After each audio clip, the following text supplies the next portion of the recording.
Try nating install yung EIA anti-fog film for motorcycle helmet. Nakapit na po natin gamit yung ating LS2. So nakapit na po natin siya. And itetest natin siya ngayon. Lagyan natin siya ng mainit na tubig sa loob. Tignan natin kung yung film or anti-fog film.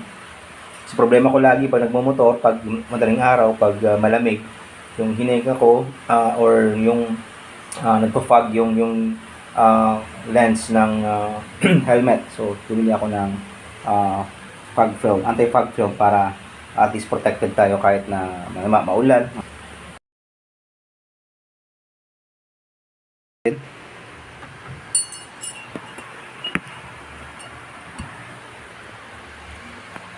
Meron po siyang mainit na tubig sa loob. Titingnan natin.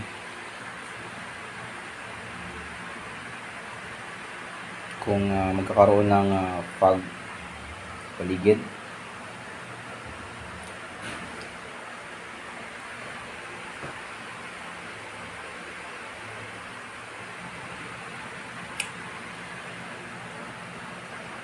Guys, dinagyan natin ng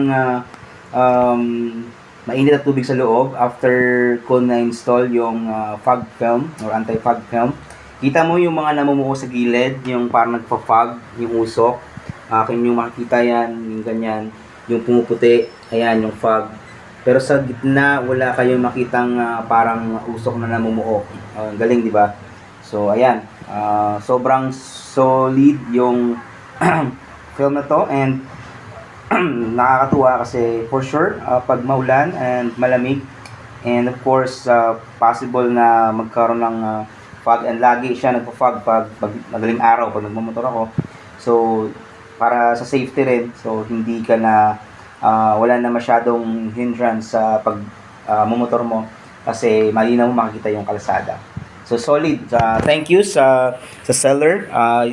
Dyan sa comment section ng distributor ng EIA anti-fog film, and wala po tayong commission dito but you know nagre-review lang tayo because testing the product kung legit nga na okay yung fog film. So yes, approve, 5 stars sa fog film na to.